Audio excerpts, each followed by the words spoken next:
Minha filha me pôs na última mesa, perto do banheiro. Isso depois de eu gastar R$ 280 mil na festa de casamento dela. Sou Elvira, viúva, 68 anos de idade. Ela achou que, com o dinheiro da festa, meu valor também tinha acabado. Mal sabia ela o que eu realmente possuía. Eu sou uma mulher simples, não vou negar. Passei 40 anos da minha vida acordando às 4 da manhã para abrir a Padaria Aurora. O negócio que meu falecido marido, Osvaldo, e eu construímos do zero. Quando Osvaldo se foi, há 10 anos, muitos acharam que eu ia fechar as portas. Achavam que eu era só a esposa que ficava no caixa. Mas eu assumi a massa, as negociações com fornecedores, o livro caixa. Eu entendo de fermentação, de impostos e principalmente de gente. Minha filha, Larissa, é minha única alegria. Ou pelo menos, era para ser. Criei essa menina com o cheiro de pão quente e o suor do meu trabalho. Paguei a melhor escola, a melhor faculdade. Ela se formou em design de interiores e, para meu desgosto, sempre teve vergonha da padaria. É tão comum, mãe, ela dizia. Mas o dinheiro comum da padaria pagava as bolsas caras e os restaurantes que ela frequentava. Então, ela conheceu Ricardo. Um rapaz de família tradicional, como eles gostavam de dizer. Tradicionalmente sem um tostão furado, mas cheios de pose. A mãe dele, Dona Estela, uma mulher com um nariz tão em pé que parecia farejar nuvens, me olhou de cima a baixo na primeira vez que nos encontramos. Ela viu minhas mãos com calos do trabalho e meu vestido simples.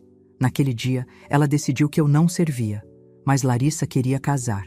E queria uma festa. Não uma festa, a festa. Mãe, tem que ser o buffet daquele chefe que aparece na televisão, ela disse mostrando o orçamento. R$ 150 mil. Mãe, o vestido tem que ser importado, da Espanha. É o meu sonho. Mais 30 mil. Mãe, a lua de mel. Não dá para ser aqui no Brasil.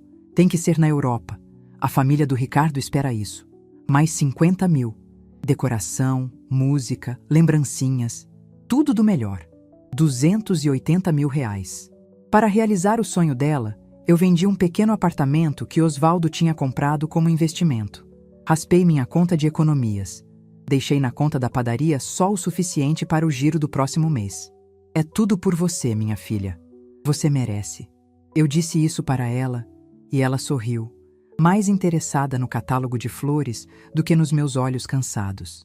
Eu, boba, achei que estava comprando a felicidade dela, que estava garantindo o meu lugar de honra na vida nova que ela estava construindo. O dia do casamento chegou. Eu estava nervosa. Comprei um vestido novo, azul marinho, o mais elegante que encontrei na loja do bairro. Cheguei à festa, um salão que parecia um palácio, com lustres de cristal que eu paguei, flores que eu paguei e comidas que eu nem sabia o nome, mas que também paguei. Procurei meu nome na mesa principal. Família da noiva. Lá estava o nome de Larissa, de Ricardo, de Dona Estela e do marido dela. Procurei nas mesas ao lado. Nada. Uma moça da organização do evento, com um fone de ouvido, veio até mim. Ela parecia constrangida. Dona Elvira, por aqui, por favor. Ela me guiou. Passamos pela pista de dança. Passamos pelas mesas dos amigos da faculdade. Passamos pelo bar. Chegamos ao fundo do salão, a última mesa. Uma mesa pequena, meio escondida atrás de uma coluna de gesso. Do meu lado esquerdo, a porta que dava para a cozinha, com o barulho constante de pratos batendo. Do meu lado direito, a porta do banheiro masculino. O cheiro de desinfetante forte vinha em ondas, brigando com o cheiro do camarão no abacaxi que os garçons passavam. Eu estava longe da minha família, longe de todo mundo. Na mesa comigo, sentaram 2 primos distantes do noivo que eu nunca tinha visto na vida. Eles pareciam tão deslocados quanto eu. Meu coração parecia uma pedra de gelo. Eu não conseguia acreditar. Tentei chamar Larissa com o olhar, mas ela estava ocupada rindo, tirando fotos. Decidi ir até ela. Eu precisava entender. Levantei-me, ajeitei meu vestido azul marinho e caminhei pelo salão. As pessoas me olhavam, talvez se perguntando quem era aquela senhora perdida. Cheguei perto da mesa principal. Larissa estava de costas para mim, conversando animadamente com a sogra, Dona Estela. Foi quando eu ouvi a voz de Dona Estela, fina e venenosa. Larissa, querida, foi interessante da sua parte trazer sua mãe. Ela parece tão deslocada, coitada. Não acha que ela preferia estar em casa? Eu parei, prendi a respiração. Esperei minha filha me defender. Esperei ela dizer: minha mãe pagou por tudo isso, tenha respeito. Mas o que eu ouvi foi a risada de Larissa. Uma risada curta, nervosa. E então, a frase que quebrou o último pedaço do meu coração. Ah, Stella, deixa pra lá. Minha mãe não entende de festa elegante, melhor deixar ela ali quieta. Ali quieta, perto do banheiro. Não entende de festa elegante. Eu, que trabalhei 40 anos na madrugada para ela poder ter uma festa elegante. Eu, que vendi meu patrimônio para ela se sentir uma rainha por uma noite. Eu me virei antes que elas me vissem. A humilhação era física. Queimava meu rosto, meu peito. Voltei para minha mesa no fundo do salão. Engoli o choro. Engoli o nó na garganta. Sentei na minha cadeira desconfortável. Peguei uma taça de espumante que eu paguei. E fiquei. Eu fiquei até o final. Eu vi minha filha dançar a primeira valsa. Eu a vi cortar o bolo de 5 andares. Eu a ouvi fazer um discurso agradecendo aos meus sogros maravilhosos, Stella e Roberto, por tornarem este sonho possível. Ela não mencionou meu nome. Nenhuma vez. Eu comi o jantar caro, mesmo com o gosto de cinzas na boca. Assisti a tudo. Observei cada detalhe. Gravei na memória o rosto de Dona Stella, rindo com desprezo na minha direção. Gravei na memória a forma como Larissa evitou meu olhar a noite inteira. Eu não ia dar a elas o gosto de me ver ir embora chorando. Eu sou Elvira, dona da padaria Aurora. Eu sei aguentar o calor da fornalha. Quando a festa acabou, peguei minha bolsa e saí. Ninguém notou. As 2 semanas seguintes foram as mais longas da minha vida. Larissa estava na Europa, postando fotos em frente a castelos e museus. Eu estava na padaria, às 4 da manhã, sovando a massa. O trabalho foi minha única companhia. Eu não chorei. O choro tinha secado, dado lugar a uma coisa fria e dura dentro de mim. Nessas 2 semanas eu pensei. Pensei nos 280 mil reais.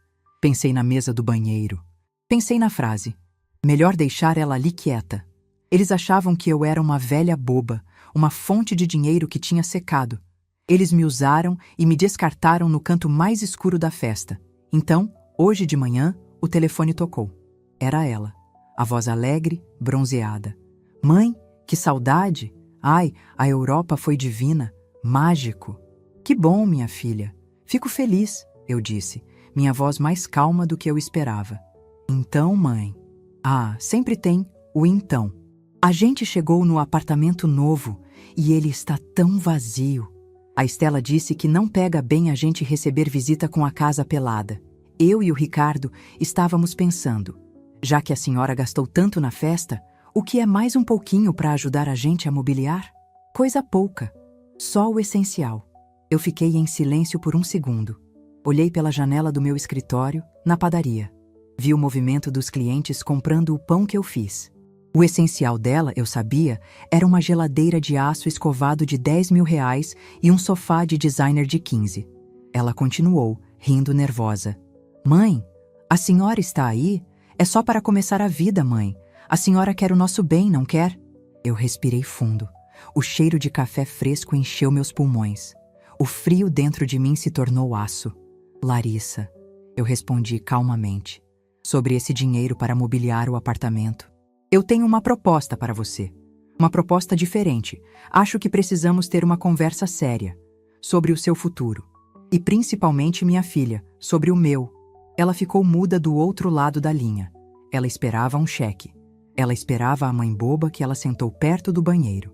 Ela não esperava a dona Elvira, a proprietária da padaria Aurora, que acabou de perceber que o melhor investimento não é em festa de luxo, é em si mesma. E eu estava prestes a mostrar para ela o quanto vale uma mãe que não entende de festa elegante. Sobre o meu futuro, eu disse, e desliguei o telefone. O clique do aparelho voltando ao gancho foi o som mais alto que eu tinha ouvido em semanas. Foi o som de uma porta se fechando. A porta da mãe Elvira, a boba, a caixa de banco ambulante. Do outro lado da linha, eu podia imaginar o silêncio de Larissa, o queixo caído. Ela ligou esperando um: sim, minha filha, quanto você precisa? Ela ligou esperando a mãe que ela sentou perto do banheiro. A mãe que não entende de festa elegante. O que ela não esperava era uma resposta. Meu coração não estava disparado. Pela primeira vez desde a festa, ele batia compassado. Firme. O frio que eu senti no salão de festas não era mais de humilhação. Era aço. Era a calma de quem finalmente entendeu as regras do jogo. O jogo que eles começaram. Eu fiquei ali, parada no pequeno escritório da padaria, o cheiro de fermento e café coado entrando pela porta. A Padaria Aurora. Minha filha sempre odiou esse nome. Achava simples demais. Mas meu falecido Osvaldo dizia que a Aurora é a promessa de um novo dia. E o meu novo dia estava começando. Meu telefone tocou de novo. Imediatamente. Era a Larissa. Eu atendi. Mãe, o que foi isso? A senhora desligou na minha cara. O que a senhora quer dizer com o seu futuro? A senhora está me assustando. A voz dela era aguda, mimada, com um toque de pânico. Assustando, Larissa? Não. Estou sendo clara. Minha voz saiu numa calma que eu mesma desconhecia. Você quer dinheiro para mobiliar seu apartamento de luxo. Eu quero uma conversa, aqui, na padaria. Amanhã, às 8 da manhã. Houve uma pausa. Eu ouvi um chiado e a voz de Ricardo ao fundo. O que ela disse? Na padaria? Gaguejou Larissa, como se eu tivesse sugerido um encontro num depósito de lixo. Mãe, amanhã, às 8, eu não posso. O cheiro de gordura, minhas roupas novas da viagem e o Ricardo tem coisas importantes para resolver. Coisas importantes. Provavelmente escolher a cor do carro novo que eu iria pagar. 8 da manhã. Se você quiser qualquer ajuda minha para qualquer coisa pelo resto da sua vida, eu reforcei, saboreando cada palavra. Você e o Ricardo estejam aqui. Caso contrário, considere a fonte seca. Definitivamente. Eu não esperei resposta. Desliguei de novo. Desta vez, eu sabia que ela viria. O desespero por dinheiro fala mais alto que a vergonha da mãe padeira. Saí do escritório e atravessei o salão da padaria. Eram 3 da tarde, a calmaria antes da tempestade do café da tarde. Vi o seu Jorge, nosso padeiro-chefe, o braço direito do meu Osvaldo por 30 anos. Ele estava tirando uma fornada de pão de queijo. Dona Elvira, a senhora está pálida. A festa da menina foi bonita? Cansou muito? Eu forcei um sorriso. Foi educativa, Jorge. Muito educativa. Ele franziu a testa, sem entender, mas voltou ao trabalho. Eu segui para os fundos. Passei pelo depósito de farinha, pelos sacos de 50 quilos empilhados. Sacos que eu mesma ajudei a carregar por anos. Passei pela câmara fria e cheguei numa porta de metal, no final do corredor, que ninguém nunca usava. Não era o escritório pequeno do caixa. Era o outro escritório. O escritório de Osvaldo. Abri a porta. O cheiro de papel antigo e óleo de máquina de calcular me atingiu. Era um cômodo que eu mantinha trancado. Um santuário. A mesa de jacarandá maciço, pesada como um cofre. Na parede, o retrato dele, sorrindo, com o avental sujo de farinha. Eles me humilharam, meu velho. Eu disse para o retrato. Minha voz falhou pela primeira vez. Nossa menina, a princesa que você tanto mimou. Ela me botou num canto, Osvaldo, perto do cheiro de mijo. Disse que eu não entendo de coisa elegante. Eu respirei fundo, controlando a emoção. Eu errei, não foi? Eu errei em esconder. Eu errei em dar tudo. Eu quis que ela fosse doutora, que ela fosse fina, que ela tivesse tudo que a gente não teve. Eu não queria que ela tivesse calo nas mãos como eu. Mas eu esqueci de ensinar o valor do calo. O silêncio do Osvaldo no retrato me deu a resposta. Ela tem vergonha de mim. Vergonha da farinha debaixo das minhas unhas. A mesma farinha que pagou o vestido de 30 mil reais. A mesma farinha que pagou a lua de mel na Europa. Eu andei até o canto da sala. Havia um armário de aço e dentro dele um cofre. Um cofre grande, antigo. Eu não girava aquela combinação há, talvez, 1 ano. Minhas mãos tremeram um pouco, não de medo, mas de raiva. Esquerda, 34. Direita, 68. Esquerda, 12. A porta pesada rangeu. Lá dentro não havia rios de dinheiro. Meu dinheiro estava trabalhando, estava no banco. Lá dentro havia algo muito mais valioso. Documentos. Puxei as pastas de couro, pesadas. Larissa e Dona Estela, a sogra de nariz em pé, achavam que a padaria Aurora era uma lojinha de bairro. Elas achavam que eu era a padeira viúva, coitada, que vivia de vender pão francês e sonho. Elas achavam que os 280 mil reais do casamento tinham me secado. Elas achavam que eu vendi um apartamento mencionado no C1 e tinha raspado o tacho. Eu sorri, um sorriso amargo. O apartamento que vendi era um conjugado no centro que eu usava para abater imposto. Era troco. Abri a primeira pasta. Imóveis, comercial. Eu não era dona só da padaria. Eu era dona do prédio inteiro. 3 andares. A padaria, no térreo, era minha. Os 2 andares de cima, com 6 salas comerciais, estavam todos alugados. Um para um consultório de dentista, outro para um escritório de contabilidade. O aluguel deles pagava minhas contas de luz e água com folga. Abri a segunda pasta. Imóveis, centro. 2 lojas grandes na Galeria Central, alugadas para lojas de roupa famosas. Um estacionamento de 3 andares na rua de trás, sempre lotado. Um galpão de 2.000 metros quadrados na zona industrial, alugado para uma transportadora multinacional. Osvaldo não era só um padeiro. Ele era um investidor. E eu era a administradora. Tijolo é o melhor pão, Elvira, ele sempre dizia, batendo na parede. Não murcha, não azeda e sempre alimenta. Eu abri a terceira pasta. Investimentos, banco. Ali estavam os extratos, fundos de renda fixa, ações de empresas grandes, coisas que eu não entendia direito no começo, mas que aprendi a gerenciar. O gerente do banco, o doutor Matias, um homem que só anda de terno importado, me chama de Dona Elvira e se levanta quando eu entro na agência. Ele me liga todo mês para saber se eu quero diversificar a carteira. Minha filha, Larissa, me chama de mãe e me bota perto do banheiro. A ironia era tão grossa que eu podia fatiar como um pão italiano. Eles me humilharam por 280 mil reais. Eles. Uma quantia que, para mim, era um investimento que vencia a cada 6 meses. Eles, a família tradicional do Ricardo, que morava num apartamento alugado. Um apartamento, aliás, que eu descobri que ficava num prédio cuja construtora eu tinha ações. Eles eram os ratos e achavam que eu era o queijo. Melhor deixar ela ali quieta, minha filha disse. Eu fechei as pastas. Acabou a Elvira quieta, Osvaldo. Eu disse ao retrato. Acabou a boba. Eles acham que eu não entendo de festa elegante? Eu vou ensinar para eles o que é elegância. Elegância é ser dona de si. Elegância é ter poder. E eles mexeram com a velha errada. Eu sabia exatamente o que fazer. O plano começou a se formar na minha cabeça. Não era um plano de raiva. Era um plano de educação. Uma educação que eu falhei em dar. Meu telefone de linha, o do escritório secreto, tocou. Era um número que só o doutor Matias e meu advogado tinham. Dona Elvira? É o Matias do banco. Desculpe ligar no seu escritório, sei que prefere discrição, só para avisar que aquele fundo que venceu semana passada rendeu acima do esperado. O que a senhora deseja fazer? Reinvestir tudo? Eu olhei para as pastas na minha mesa. Pensei na voz de Larissa pedindo dinheiro para mobiliar o apartamento novo. Doutor Matias, bom dia. Que boa notícia, eu disse. Calma. Faça o seguinte, reinvista a maior parte, mas eu quero que o senhor deixe líquido, digamos, uns 300 mil reais. Vou precisar para um projeto novo. 300 mil? Algum problema, dona Elvira? É um valor alto para deixar parado.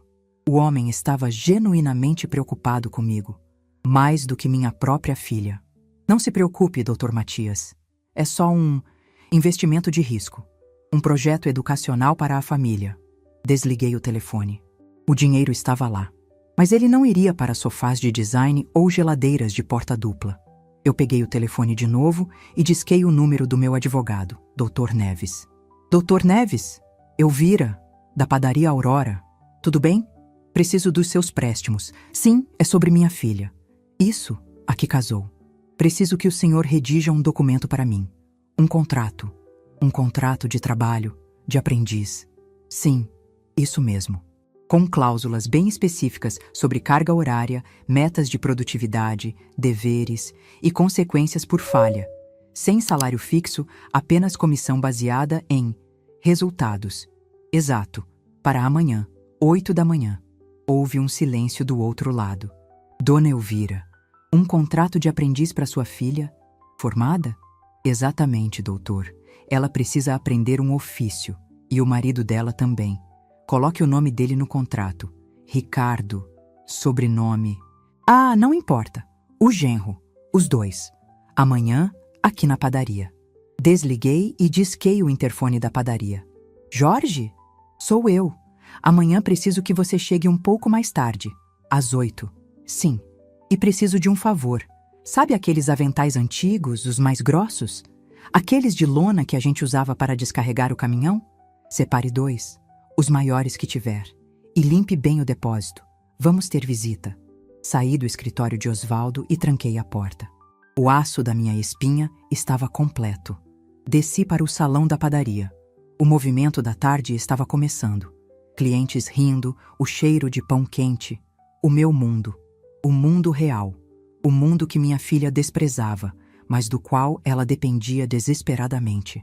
Sentei-me numa das mesas como uma cliente qualquer. A Luzia, a moça do balcão, veio correndo. Dona Elvira, quer que eu leve um café no seu escritório? Não, minha filha. Hoje não. Hoje eu quero um café com leite e um pão na chapa. Aqui, onde todo mundo vê. Eu comi meu pão na chapa. O pão que eu fiz. O pão que construiu meu império. Larissa e Ricardo acham que vêm amanhã para uma conversa. Acham que vêm para assinar um cheque, depois de me ouvirem choramingar um pouco. Eles não fazem ideia. Amanhã, às 8 da manhã, a doutora em design de interiores e o marido tradicional vão ter a primeira aula de economia de verdade. Eles queriam dinheiro para mobiliar o apartamento. Ótimo. Eles vão ganhar, centavo por centavo, suando. Eles vão descobrir, da maneira mais difícil, do que é feita a mãe que eles sentaram perto do banheiro. Às 8 horas da manhã seguinte, o salão da padaria Aurora estava cheio. Era a hora do pingado e do pão na chapa. O cheiro de café passado e manteiga derretida tomava conta do ar, misturado ao falatório dos clientes habituais. Eu estava sentada numa das mesas do canto. Uma mesa de fórmica simples, com um café preto e um caderno de anotações. Eu não estava no meu escritório. Eu queria ver. Eu queria que eles fossem vistos. Eles chegaram às 8h15, 15 minutos atrasados. Larissa usava óculos escuros que cobriam metade do rosto, mesmo dentro da padaria. Vestia um casaco de linho bege que, eu sabia, tinha custado mais que o salário de 3 meses do meu padeiro-chefe. Ricardo vinha atrás, de camisa polo engomada, o cabelo arrumado com gel e uma cara de quem tinha chupado limão azedo. Eles olharam ao redor, procurando por mim, claramente esperando ser chamados para uma sala privada. Quando me viram ali, no meio do povão, a decepção foi visível. Eles caminharam até mim, desviando dos clientes, com nojo de esbarrar em alguém. "Mãe, bom dia", disse Larissa, sem tirar os óculos. "A gente pode ir para o seu escritório? Isso aqui está um barulho." "Não", eu disse, calma, sem levantar o olhar do meu caderno. "Meu escritório é aqui, onde o dinheiro é feito. O de vocês, por enquanto, é lá nos fundos. Estão atrasados, 15 minutos. Ricardo bufou. "Dona Elvira, vamos parar com esse teatro. A gente veio buscar o dinheiro. Quanto a senhora vai liberar? A gente fez uma lista." "Eu não vou liberar nada", eu disse, finalmente olhando para eles. Meu olhar era firme, o mesmo que eu usava com o fiscal da prefeitura. "Eu não vou dar dinheiro a vocês." O silêncio deles foi mais alto que o barulho da máquina de café expresso. Larissa tirou os óculos escuros. Seus olhos, que não viam direito desde que começaram a namorar o Ricardo, estavam arregalados, confusos. "O quê? Mãe, como assim? A senhora me ligou ontem, disse que tinha uma proposta." "E tenho. Uma proposta de trabalho." "Trabalho?" Ricardo riu, um som seco, arrogante. "Dona Elvira, eu sou formado em administração. A Larissa é designer. A senhora quer que a gente faça o quê? Desenhe um pão novo?" "Não. Eu quero que vocês descarreguem o caminhão de farinha, que chega em 40 minutos. Depois, quero que limpem o depósito de sacos vazios. E, por fim, que lavem os 2 banheiros dos funcionários, o masculino E o feminino? A cara de nojo de Larissa foi tão funda que eu achei que ela ia vomitar ali mesmo, em cima do casaco de linho. Banheiro? A senhora? A senhora está louca? A senhora quer que eu lave uma privada? É esse o seu plano? Me humilhar? Humilhar? Eu levantei a voz um pingo, o suficiente para o seu Jorge, atrás do balcão, olhar para nós com curiosidade. Humilhar, minha filha, é o que você fez comigo. Humilhar é pagar uma festa de 280 mil reais para a sua mãe e sentar ela na mesa do fundo, perto do banheiro, como se ela fosse uma indigente. Humilhar é dizer para a sua sogra que sua mãe não entende de festa elegante. Isso é humilhação. Ela ficou branca. Pela primeira vez, ela não tinha resposta. Hoje, eu continuei, baixando a voz para um tom de negócios. Eu estou oferecendo uma oportunidade. Vocês querem dinheiro para mobiliar o apartamento? Ótimo, eu pago por serviço. R$ 100 para descarregar o caminhão, 50 para organizar o depósito e 50 para lavar os banheiros. R$ 200 por dia. Se trabalharem duro, em 6 meses compram o sofá que vocês querem. É pegar ou largar. Isso é exploração, gritou Ricardo. R$ 200 por dia, isso é menos que um salário mínimo. É mais do que vocês estão ganhando agora, que é 0, eu respondi. E é por tarefa. Se forem rápidos, acabam cedo. Se ficarem de corpo mole, passam o dia aqui. E tem mais. Eu fiz um sinal. O doutor Neves, meu advogado, que estava sentado em outra mesa lendo jornal e tomando um suco de laranja, levantou-se. Ele era um homem sério, de terno cinza. Ricardo e Larissa o olharam como se tivessem visto um fantasma. Doutor Neves, bom dia. Esses são Larissa e Ricardo, eu disse. Bom dia, disse o advogado, colocando uma pasta de couro na nossa mesa. Ele tirou 2 documentos. Contrato de prestação de serviços autônomos, regime de aprendiz. Aqui detalha as tarefas, os valores de pagamento por entrega, as normas de segurança do trabalho e as cláusulas de rescisão. Larissa olhava do contrato para mim, a boca aberta. Contrato? Advogado? Mãe, o que é isso? É profissionalismo, minha filha. Uma coisa que você e sua sogra elegante dizem que eu não entendo. Aqui na padaria Aurora, tudo é feito direito. O contrato diz que vocês recebem por dia, ao final do turno. Diz que devem cumprir 8 horas, das 8 às 5, com 30 minutos de almoço, que será fornecido pela casa. Arroz, feijão e o que tiver de mistura. Diz que o uso de celular pessoal é proibido durante o horário de trabalho. E diz que, se faltarem um dia sem atestado médico, o contrato está rompido. E se o contrato for rompido por vocês... Eu fiz uma pausa. O silêncio deles era pesado. A fonte, como vocês gostam de chamar, seca. Para sempre. Sem mais festa, sem mais ajuda para aluguel, sem mais nada. A partir de hoje, ou vocês aprendem o valor do dinheiro, ou aprendem a viver sem o meu. Ricardo estava vermelho de raiva. Ele olhava para o Dr. Neves, um homem que claramente impunha respeito, e depois para mim, a velhinha da padaria. Ele não conseguia entender como nós dois estávamos na mesma mesa. Isso é ilegal. A senhora não pode... Começou Ricardo. É perfeitamente legal, rapaz, cortou o Dr. Neves, com a voz tranquila. É um contrato de prestação de serviço. Ninguém está obrigando vocês a assinar. É uma oferta. Como sua sogra disse, Dona Elvira, é pegar ou largar. Vocês têm 5 minutos para decidir. O caminhão de farinha chega às 9. Dr. Neves olhou o relógio de pulso. Eu me recostei na cadeira. Observei minha filha. Ela estava no limite das lágrimas. Ela olhou para Ricardo, esperando que ele a salvasse, que ele batesse na mesa e resolvesse tudo. Mas Ricardo estava ocupado demais, olhando para o teto, fazendo contas. Ele sabia. Eles estavam quebrados. A lua de mel na Europa tinha consumido o último centavo do limite do cartão dele. Eles não tinham dinheiro nem para a gasolina do carro importado que o pai dele ainda estava pagando. Eles estavam presos.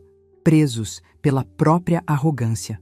Presos pela necessidade de manter uma aparência que não podiam bancar. Larissa, sussurrou Ricardo furioso. Vamos embora. A gente dá um jeito. Que jeito, Ricardo? Que jeito? Ela sussurrou de volta. as lágrimas de raiva começando a brotar. Meu celular está bloqueado por falta de pagamento. Você disse que a Estela ia pagar. A gente não tem nem o que comer em casa. Fala baixo, ele sibilou. Eu fingi olhar minhas anotações. A ironia era deliciosa. A designer de interiores não tinha dinheiro para comprar um miojo. 1 minuto, disse Dr. Neves. Larissa pegou a caneta. Suas mãos, que deveriam estar escolhendo tecidos caros, tremiam. Ela assinou. Ricardo, vendo que não tinha escolha, arrancou a caneta da mão dela e rabiscou o nome dele no papel. Ótimo, eu disse, sorrindo pela primeira vez. Bem-vindos à equipe. Dr. Neves, obrigada. Mande a conta dos seus honorários. O advogado assentiu, guardou os papéis e saiu da padaria. Agora, eu disse me levantando. Seus uniformes.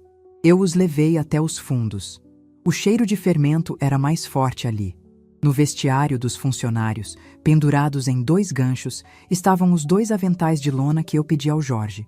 Grossos, manchados de farinha antiga e graxa. Mãe, não, Larissa recuou.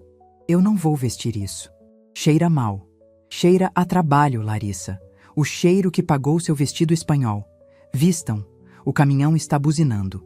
E, de fato, a buzina alta do caminhão de entrega soou na Rua dos Fundos. Eu fiquei parada na porta. Ricardo tirou a camisa polo engomada, com raiva, e vestiu o avental por cima da camiseta branca. Larissa, chorando baixinho, tirou o casaco de linho, dobrou-o com um cuidado de museu e o colocou num canto. Ela vestiu o avental por cima do vestido caro. Jorge, eu chamei. Os aprendizes chegaram. Mostre a eles o depósito. Jorge, meu padeiro-chefe, um homem de braços enormes e coração bom, olhou para a filha da patroa e o genro engomadinho. Ele não entendeu nada, mas era um bom funcionário. Por aqui, dona Larissa, seu Ricardo. O caminhão tem 200 sacos de 50 quilos. Eu subi para o meu escritório, o escritório verdadeiro, o do Osvaldo. Aquele com a janela que dava para o pátio de entregas. Sentei-me na cadeira de couro gasta do meu falecido marido. Peguei meu café e assisti ao show. Ricardo, o administrador, tentou pegar o primeiro saco de farinha. Ele não sabia o jeito. Tentou abraçar o saco, não conseguiu levantar. Tentou colocar no ombro, quase caiu para trás. O motorista do caminhão, um homem chamado Damião, ria. Pega de jeito, doutor. Assim vai quebrar a coluna! Gritou Damião. Ricardo, vermelho de vergonha, tentou de novo. Conseguiu arrastar um saco para fora do caminhão. Metade da farinha caiu no chão quando o saco rasgou na quina. Desconta do pagamento dele, Jorge! Eu gritei da janela. Larissa estava parada, de braços cruzados, encostada na parede. Eu não vou carregar isso. É muito pesado. Eu sou mulher. Metade do pagamento, então. Eu gritei de novo. R$ 50. E ainda tem os banheiros. Ouvir a palavra banheiro fez Larissa se mexer. Com raiva, ela foi ajudar o marido. Os dois, juntos, pareciam 2 crianças tentando empurrar um elefante. Demoraram 10 minutos para mover 3 sacos. Eu deixei meu café de lado e peguei o telefone. Disquei o número do Dr. Matias, meu gerente no banco. Dr. Matias, bom dia, Elvira. Tudo bem? Só para confirmar, o senhor deixou aqueles 300 mil líquidos na minha conta principal? Sim, dona Elvira. Como a senhora pediu? Algum problema com o investimento educacional? Eu olhei pela janela. Ricardo tinha tropeçado e caído sentado em cima de um saco de farinha. Ele estava branco, dos pés à cabeça. Larissa gritava com ele. Não, doutor Matias, eu disse sorrindo. Está indo melhor do que eu esperava. A matrícula foi um sucesso. O resto da manhã foi um desastre para eles e uma satisfação silenciosa para mim. Eles levaram 3 horas para descarregar o caminhão. 200 sacos. Damião, o motorista, geralmente terminava em 40 minutos com a ajuda do Jorge. Jorge, aliás, eu proibi de ajudar. Deixe os aprendizes aprenderem, Jorge. Na hora do almoço, os dois entraram na cozinha dos funcionários. Sujos, suados, a raiva estampada no rosto. A roupa cara, arruinada. Luzia, a cozinheira, serviu a eles o prato do dia: arroz, feijão, bife acebolado e salada de chuchu. Larissa olhou para o prato. Chuchu? Eu odeio chuchu. Não tem um salmão? Um grelhado? Luzia, sem entender a audácia, apenas respondeu: Doutora, aqui é padaria, é comida de funcionário, é o que tem. Ricardo comeu como um animal, de tanta fome. Larissa mastigou 3 garfadas e largou o prato. 30 minutos, eu avisei, aparecendo na porta da cozinha. O depósito de sacos vazios espera por vocês. E os banheiros? O depósito era um cômodo quente, cheio de teias de aranha, onde empilhávamos os sacos de farinha vazios para reciclagem. Eles tinham que dobrar e amarrar em pilhas de 50. A poeira de farinha fina grudava no suor deles, mas o pior ainda estava por vir: os banheiros. Quando Larissa abriu a porta do banheiro masculino dos funcionários, eu ouvi o grito dela lá do meu escritório. Mãe, isso é desumano!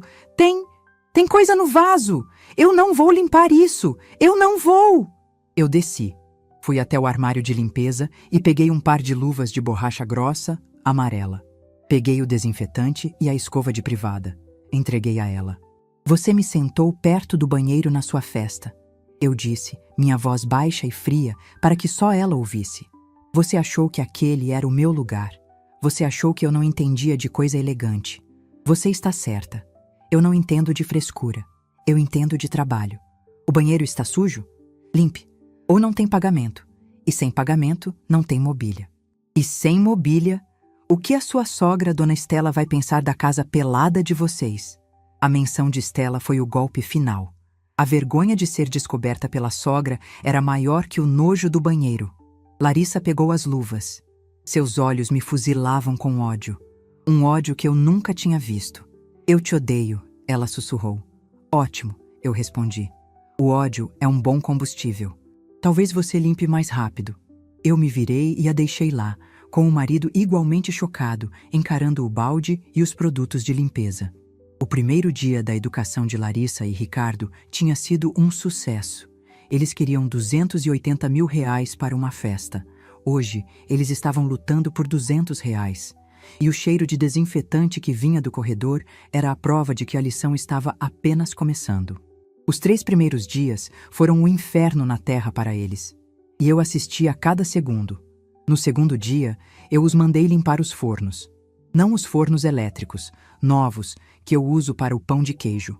Os fornos antigos, a lenha, que ficam nos fundos e que acumularam gordura e fuligem de 10 anos de uso. Larissa chorou. Chorou mesmo, lágrimas pretas manchadas de fuligem escorrendo pelo rosto bonito. Mãe, isso não é justo. Minhas mãos. Minha pele. Estou cheirando a fumaça. Fuligem sai com água e sabão, minha filha. Eu disse, da porta da sala dos fornos, sem emoção. Ingratidão é que mancha a alma e não sai nunca. Ricardo, por outro lado, tentou ser o esperto. Ele tentou o jeitinho brasileiro. Enquanto eu estava no escritório principal, conferindo o caixa, ele tentou subornar o seu Jorge. Jorge, meu amigo, ele disse, com aquela voz falsa de vendedor. Vamos combinar. Você diz para a velha que eu limpei o forno. Eu te dou 50 reais dos meus 200. Ninguém precisa saber. Seu Jorge, que trabalhou 40 anos com meu Osvaldo e me vê como uma irmã, quase deu um tapa na cara dele. Rapaz, você não tem vergonha? Primeiro, eu não sou seu amigo. Segundo, 50 reais? Você acha que a minha honestidade vale 50 reais? Terceiro, a velha, como você diz, é a dona Elvira. E ela paga meu salário há 30 anos. Agora, pega essa escova e esfrega. E esfrega direito. Senão eu mesmo conto para ela que você é vagabundo. Jorge me contou tudo, claro. Naquele dia, eu descontei os 50 reais da tentativa de suborno do pagamento de Ricardo. Ele recebeu 150. A cara de ódio que ele me lançou quando pegou as notas amassadas valeu mais do que o dinheiro. Eles estavam presos. Eles precisavam dos 200 reais por dia. O apartamento novo, que eu deixei eles usarem, não tinha luz, nem água, nem gás. Eles não tinham pago. Eles estavam dormindo em colchões infláveis, comendo o pão duro que sobrava da padaria e que eu deixava eles levarem no final do turno. A vida de luxo tinha acabado. A humilhação social era a pior parte. Os clientes da padaria, meus clientes de décadas, viam tudo. Nossa, Elvira, não é a sua filha, a doutora? Perguntou Dona Marlene, da banca de revista. Deu para ajudar a mãe, que bonito. Larissa, que ouviu, se escondeu atrás de uma pilha de sacos de pão. A doutora, que foi para a Europa, agora sendo elogiada por estar varrendo o chão. A ironia era tão grossa que eu podia sentir o gosto, mas o verdadeiro show estava marcado para o quarto dia. O dia em que o circo pegou fogo. Era uma quinta-feira. O dia em que eu recebo os representantes dos laticínios. O dia estava corrido. Larissa e Ricardo estavam encarregados de uma tarefa que eles odiavam mais do que os banheiros: organizar a câmara fria, um frigorífico enorme onde a temperatura fica em 5 graus. Eles tinham que tirar tudo, limpar as prateleiras de inox e reorganizar quilos e quilos de manteiga, queijo e presunto. Eu estava no meu escritório, o de Osvaldo, conferindo as notas fiscais, quando ouvi a gritaria. Não era a voz de Larissa. Era uma voz que eu conhecia bem. A voz fina, arrogante, de Dona Estela, a sogra. O que é isso? Onde ela está? Eu exijo falar com a dona disso aqui. Elvira. Meu coração deu um pulo. Ela veio. O gatilho que eu nem sabia que estava esperando. Desci as escadas devagar. Estela estava parada no meio do salão da padaria. Ela parecia uma rainha alienígena visitando um planeta de lama. Usava um vestido branco, sapatos de salto fino e joias que brilhavam. Os clientes olhavam para ela, assustados. "Elvira!" ela gritou quando me viu. Até que, enfim, "Onde está minha nora? Onde está meu filho? Eu ligo para eles e o celular só dá desligado. Eu fui no apartamento novo e está às moscas. O porteiro me disse que eles estão vindo para cá todo dia. O que você fez com eles?" "Sua velha usurpadora!" ela estava gritando, no meio da minha padaria, chamando meus clientes de povinho e o meu pão de comida de pobre. "Dona Estela", eu disse, minha voz perigosamente calma. "A senhora está no meu estabelecimento comercial. A senhora abaixa a voz ou eu chamo a polícia por perturbação." "Polícia?" ela riu. Você não tem coragem. Você é uma coitada. Você gastou tudo que tinha na festa e agora está com inveja. Está com inveja porque a Larissa se casou com um homem de família. Você está tentando prender eles aqui." "Eu não estou prendendo ninguém, Estela. Eles são adultos. Estão trabalhando." "Trabalhando?" ela gargalhou. "Aqui, nesse chiqueiro, meu filho, um administrador, a Larissa, uma designer. Não me faça rir. Eles nunca poriam os pés aqui por vontade própria. Você os está chantageando." "Mãe." A voz veio fraca, dos fundos. Larissa apareceu na porta da cozinha. Ela estava irreconhecível. Usava o avental de lona sujo de gordura, o cabelo preso numa touca de rede, o rosto vermelho por causa do frio da câmara. Nas mãos, ela ainda segurava uma peça de mortadela de 5 quilos. Estela olhou para a nora. O queixo dela caiu. O horror no rosto dela foi impagável. "Larissa, meu Deus, o que ela fez com você? Você está segurando isso?" "Sogra!" Larissa começou a chorar. O choro de humilhação. Ela está nos obrigando. Ela cortou o nosso dinheiro. Ela disse que se a gente não limpasse os banheiros e carregasse farinha, ela ia nos deixar passar fome. Ricardo apareceu atrás dela, igualmente sujo. Ele, pelo menos, teve a decência de parecer envergonhado. Estela virou-se para mim. Os olhos dela eram 2 fendas de ódio puro. Sua padeira, sua monstra. Como você ousa? Fazer sua própria filha, sangue do seu sangue, trabalhar como uma escrava? Você é um animal. Você não tem classe. Você não tem elegância." "Elegância", eu repeti, saboreando a palavra. "A palavra que vocês tanto gostam. A palavra que vocês usaram para me jogar na mesa do banheiro." "E com razão", gritou Estela. "Você não pertence ao nosso mundo. E agora, você perdeu. Perdeu sua filha, perdeu seu dinheiro. Você é uma velha sozinha, amarga, num negócio falido." Eu sorri. Foi um sorriso pequeno, mas foi o suficiente para ela parar de gritar. O salão da padaria estava em silêncio absoluto. Meus clientes, meus funcionários, todos assistindo. "Estela", eu disse, caminhando lentamente até ela. "Você fala muito em mundo. Vamos falar sobre o seu mundo. Vamos falar sobre aparências." Eu me virei para Ricardo. Ricardo, meu genro, você trabalha como administrador na logística global, não é? Naquele prédio espelhado no centro, Rua 7 de Setembro, número 412. Ricardo ficou pálido. Como a senhora sabe o endereço? É um prédio bonito, eu continuei, ignorando a pergunta dele. 10 andares. A logística global aluga os 3 últimos. Eles são bons inquilinos, pagam em dia.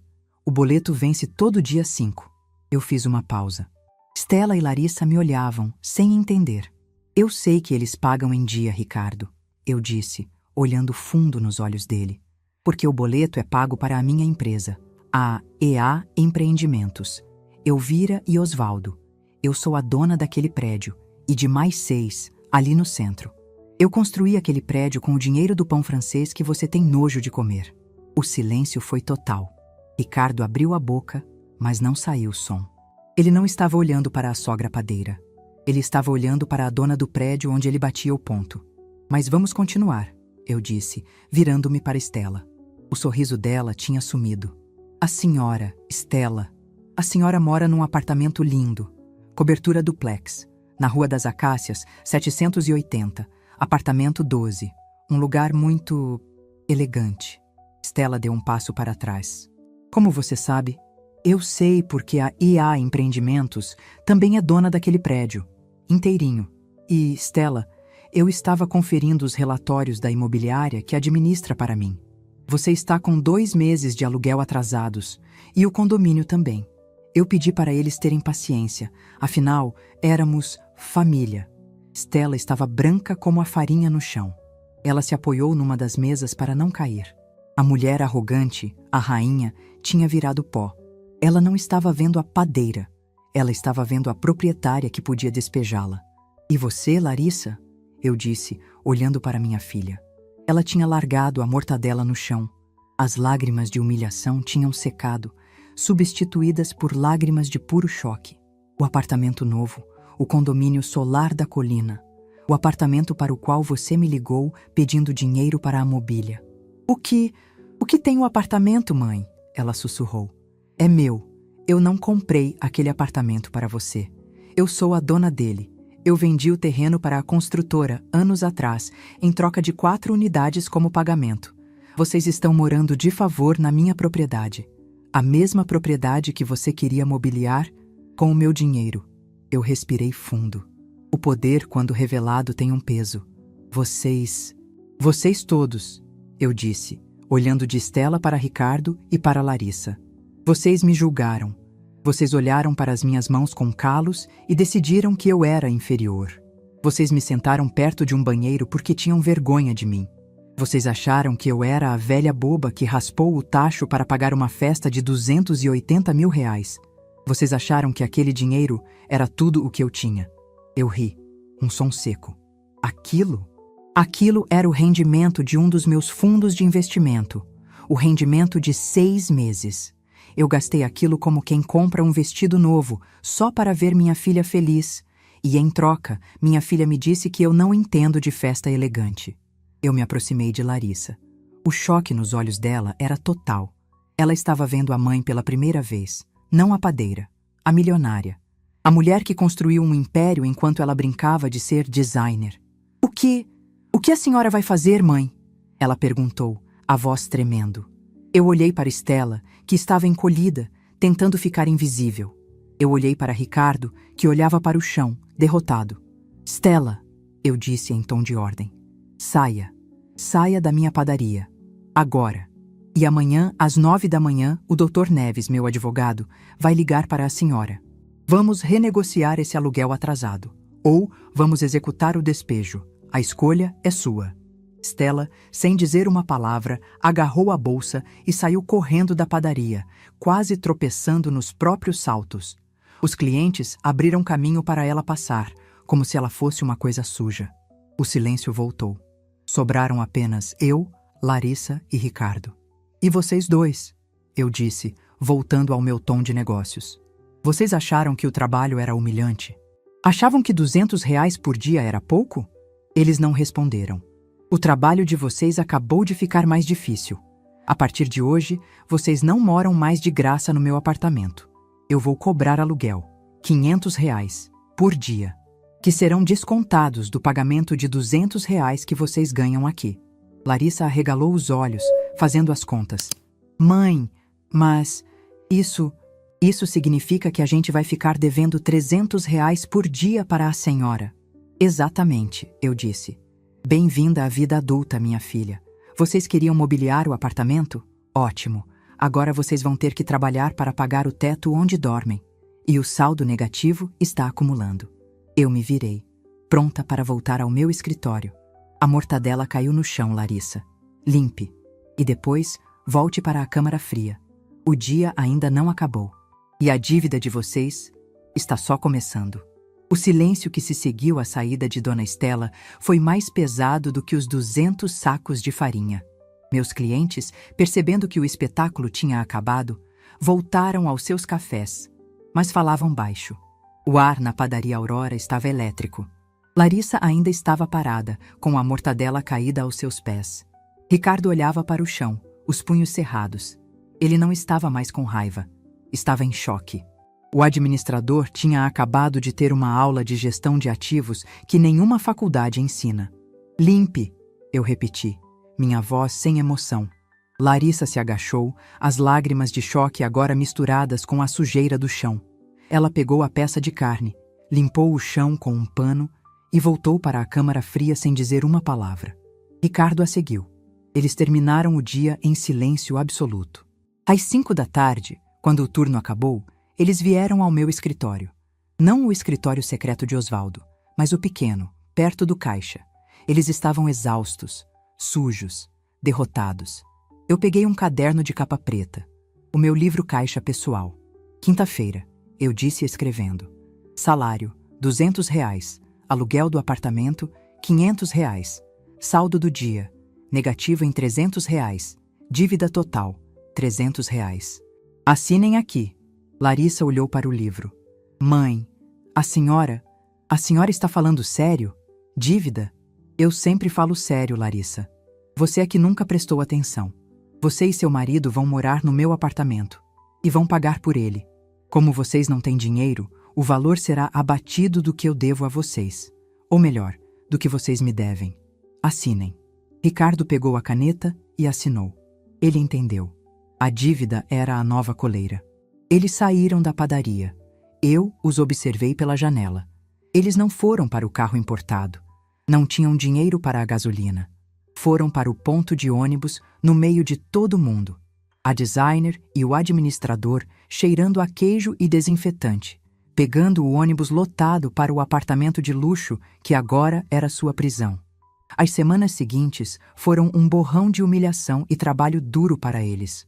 A nova realidade se estabeleceu. A dívida era um monstro que crescia todo dia. R$ 300, 600, 900. Em 10 dias, eles me deviam R$ 3.000. Em um mês, 9.000. Eles estavam presos. Se faltassem, a dívida aumentava 500 por dia, sem o crédito dos 200 do trabalho. Ricardo foi o primeiro a entender a armadilha matemática. Ele parou de reclamar. Ele chegava na hora. Ele descarregava a farinha com uma técnica que aprendeu com o Damião, o motorista. Ele esfregava os banheiros com uma eficiência irritada. Ele era um homem orgulhoso, e ser dono do prédio onde ele trabalhava o quebrou. Ele sabia que eu podia, com um telefonema, destruir a carreira elegante que ele fingia ter. Ele estava quieto. Larissa, por outro lado, murchou. Ela chorava baixinho na câmara fria. Ela tentou apelar para o sentimento. Mãe, ela dizia, enquanto varria o salão antes de abrir. Até quando isso? Eu sou sua filha. Minha filha me sentou perto do banheiro, eu respondia, sem olhar para ela. Minha filha teve vergonha de mim. A dona Elvira aqui tem 2 funcionárias, a Larissa e o Ricardo. E eles estão me devendo R$ 9.000. Volte ao trabalho. A lição estava sendo aplicada. Um dia, cerca de 6 semanas depois do início da educação, recebi um telefonema do Dr. Neves. Dona Elvira, boas notícias, ou pelo menos notícias. Diga, doutor. Dona Estela, ela pagou os aluguéis atrasados, os 2 meses. Oh? Eu disse surpresa. Ela arrumou o dinheiro? Parece que sim. Veio numa transferência bancária de uma joalheria famosa. Ela vendeu as pérolas e os brincos de brilhante. E ela entregou o apartamento. Deixou as chaves na portaria. Parece que foi morar com uma irmã em outra cidade. A sociedade elegante dela ruiu. Eu desliguei. Uma parte de mim deveria sentir pena. Mas não senti. Stella era veneno. E o veneno, quando não acha onde entrar, volta e mata o dono. Naquela noite, eu chamei Larissa e Ricardo ao escritório do Osvaldo. O escritório de verdade. Era a primeira vez que eles entravam ali. Eles olharam ao redor. Para os móveis de jacarandá. Para as pastas de couro. Para o cofre. A ficha deles finalmente caiu. Eles não estavam lidando com a padeira. Eles estavam lidando com a dona da IA Empreendimentos. Sentem-se, eu disse. Eles se sentaram na beirada da cadeira, como dois alunos na diretoria. Eu abri o caderno de capa preta. 45 dias de trabalho. Dívida total. R$ 13.500. Vocês estão trabalhando duro. Mas não o suficiente. Larissa começou a chorar. Um choro diferente. Não era de raiva. Era de desespero. Mãe, por favor, eu sinto muito. Eu sinto muito pelo casamento. Eu fui uma idiota. Eu fui horrível. Eu deixei a Stella. Eu deixei o Ricardo. Eu deixei o luxo subirem a minha cabeça. Eu tive vergonha. Eu tive vergonha de você. E eu não sei como consertar. Ela finalmente disse. Ela finalmente admitiu. Ricardo olhou para ela, depois para mim. Dona Elvira, eu também peço desculpas. Eu subestimei a senhora. Eu subestimei tudo isso. Ele gesticulou para a padaria. Eu fiquei em silêncio. Deixei o choro dela preencher a sala. Era o som de uma bolha estourando. A bolha de arrogância que eu mesma ajudei a criar. Eu me levantei e fui até a janela, de costas para eles. Eu passei 40 anos nesta padaria, Larissa. Eu comecei, minha voz baixa. Eu cheguei aqui às 4 da manhã, todo santo dia, no frio, na chuva. Quando seu pai morreu, eu pensei em vender tudo. Eu estava cansada, mas eu olhei para você. Você, na sua faculdade, cara. Com seus amigos ricos. Eu pensei, se eu parar, ela parar. Então eu continuei. Eu não queria que você tivesse as mãos que eu tenho. Eu me virei e mostrei minhas mãos a ela. Os calos, as veias saltadas. Eu queria que você fosse elegante. Eu paguei R$ 280 mil na sua festa, não porque eu sou rica, mas porque eu achei que estava comprando a sua felicidade. E você me pagou com um assento perto da privada. Eu não me importei com o dinheiro, Larissa. Eu me importei com a vergonha. A sua vergonha de mim. Você teve vergonha da farinha, do fermento, do cheiro de pão. Você teve vergonha do alicerce que construiu o seu mundo. Você e seu marido acharam que podiam me usar, me secar e me jogar num canto. Vocês acharam que o dinheiro vinha de uma fonte mágica. Eu me sentei. A fonte não é mágica. A fonte acorda às 4 da manhã. Eu olhei para eles. Eles não eram mais os monstros arrogantes da festa. Eram duas crianças assustadas, encharcadas pela realidade. A dívida de R$ 13.500, eu disse. Está aqui. Eu peguei a folha do caderno. Eles prenderam a respiração, e eu rasguei a folha em pedaços. Está paga, eu disse. Paga com o suor de vocês, com a fuligem nos seus pulmões, com as mãos que eu tenho certeza que estão doendo. Larissa soluçou, um som de alívio tão profundo que partiu meu coração. Mas, eu disse levantando o dedo, acabou a Elvira boba, acabou a fonte. O apartamento onde vocês moram é meu. O aluguel é R$ 2.000 por mês. Não 500 por dia. O aluguel de mercado. E vocês vão pagar. Mas, como? Sussurrou Ricardo. Com R$ 200 por dia? Não dá. Vocês não vão mais ganhar R$ 200 por dia, eu disse. Esse contrato de aprendiz está cancelado. Eu abri uma gaveta e tirei 2 envelopes. Ricardo, você é formado em administração, não é? Eu tenho visto você. Você parou de reclamar e começou a observar.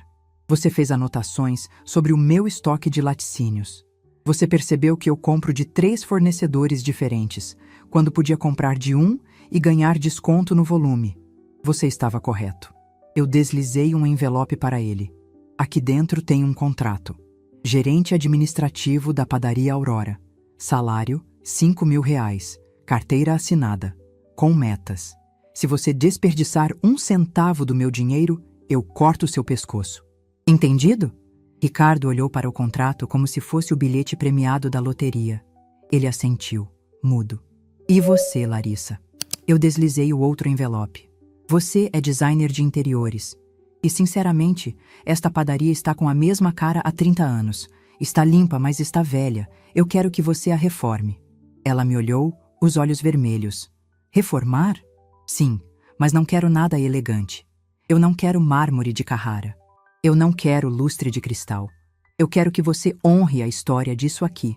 Eu quero que os clientes entrem e sintam o cheiro de pão, mas que também sintam orgulho. Que sintam que este lugar tem uma história. A sua história. A minha. Seu salário será de R$ 5.000. Designer e gerente de marketing. Sua primeira tarefa é criar uma conta no Instagram para a padaria. A segunda é fazer um projeto que deixe este lugar bonito, sem fazer ele perder a alma. E a terceira é usar seu salário para mobiliar o seu apartamento, aos poucos, com o seu dinheiro, comprando um sofá de cada vez. Eles ficaram ali, olhando para os contratos. Amanhã, eu disse me levantando, eu quero os dois aqui às 7 da manhã, não às 8. Ricardo, você vai sentar com o seu Jorge e otimizar a produção da madrugada. Larissa, você vai sentar comigo e me mostrar suas ideias no papel. E os dois ainda vão lavar o banheiro, uma vez por semana, cada um, para nunca esquecerem de onde vieram. A transformação foi lenta. Não foi um conto de fadas. Nos 6 meses seguintes, a padaria Aurora mudou. Larissa tinha talento. Ela manteve o chão de ladrilho antigo, mas poliu até brilhar. Ela trocou as mesas de fórmica por mesas de madeira de demolição. Ela criou um mural de fotos, com fotos minhas e de Osvaldo, fotos do seu Jorge, fotos da primeira fornada. Ela chamou de O Cantinho da Aurora. Ricardo, por outro lado, era um tubarão. Ele renegociou com todos os meus fornecedores. Ele criou planilhas. Ele descobriu que estávamos perdendo dinheiro no pão doce e ganhando muito no pão de queijo. Ele ajustou os preços. Em 3 meses, meu lucro líquido aumentou em 18%. Eu observei tudo quieta. Eu ainda era a dona. Eu ainda provava a massa. Mas eu tinha tenentes. Eles mobiliaram o apartamento. Eu fui lá, um domingo, para almoçar. Não tinha sofá de designer. Tinha um sofá comum, confortável. Tinha uma geladeira boa, mas não era a de aço escovado de R$ 10.000. Tinha panelas. Tinha comida na geladeira, comprada com o salário deles. Naquele dia, na reinauguração oficial da nova padaria Aurora, o lugar estava cheio. Dona Marlene, da banca de revista, veio me abraçar. Elvira, que coisa linda! Está moderno, mas ainda tem o seu cheiro.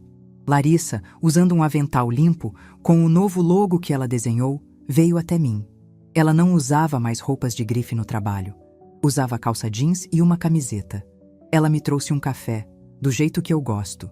E então, mãe? O que achou? Eu olhei ao redor. Vi meus clientes rindo. Vi Ricardo discutindo animadamente com seu Jorge sobre um novo tipo de pão integral. Vi minha filha, de pé, orgulhosa. Não orgulhosa de um vestido importado, mas orgulhosa de um balcão de pães que ela mesma desenhou. Eu peguei a mão dela. A mão que agora tinha pequenas bolhas, do dia em que ela tentou me ajudar no forno. Está elegante, minha filha, eu disse. Ela sorriu, os olhos cheios de lágrimas, e ela beijou a minha mão com calos.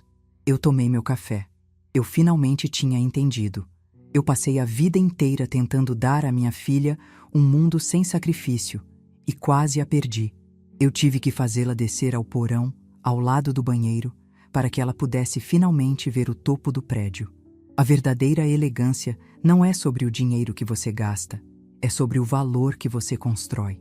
E o meu império, construído com farinha e tijolo, finalmente estava completo.